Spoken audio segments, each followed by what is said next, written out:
The minute they called it Granny Gate, we should have known something was wrong. Should have been Grandpa Gate.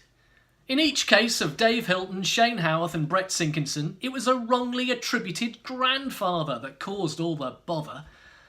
By the time the feds had caught up with them in 2000, Scotland and Wales had wrung 74 caps from the Granny Gate 3. In the light of the brutal punishments handed out to Spain, Romania and Belgium this week for far lesser crimes, a rugby follower ignorant of history might assume Scotland and Wales were similarly torn limb from limb by the judiciary. But no, our rugby follower would have forgotten that Scotland and Wales are founding members no less of what is now World Rugby, while Spain, Romania and Belgium are no more than conveniently peripheral lambs to be smote by rugby's flaming sword of self-righteousness. Scotland and Wales went unpunished. But Granny Gate was not done. A gratuitous overhaul of rugby's eligibility rules was instituted, and it is those very measures that have done for our unfortunate lambs.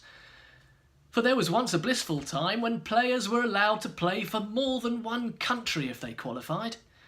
Granny Gate put an end to that, creating a pool of players lost to international rugby because they, say, played a half for the junior All Blacks when they were teenagers.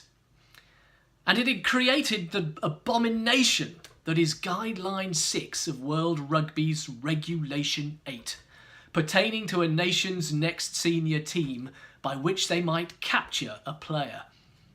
Read the judgment of the Judicial and Disputes Committee, it's hysterical. There is always much mirth at the way these legal types tie themselves and their readers in unfathomable knots of crimes against the written word, but even the panel, you sensed, could not quite find the pale undead terminology to do justice to Guideline 6. The Spanish legal team were praised for the way they ridiculed the player capture regulations, but the panel banished Spain from the kingdom anyway. Death by technicality. Death for their World Cup, and a crippling blow at least for rugby in Spain itself days after they staged the Champions Cup final to such acclaim. The inventiveness with which rugby finds ways, consciously or not, to favour its established and come down hard on the others continues to amaze.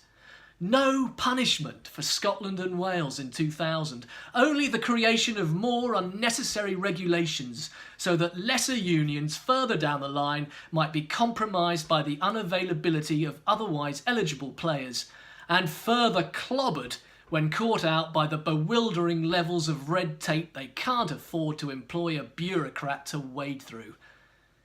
It's an appropriately twisted legacy for Granny Gate, which from its very naming was wrong on so many levels. There is no reason why players should ever be captured.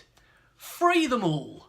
The rules on eligibility may still need addressing, but if a player qualifies for a country who wants him, let the player play.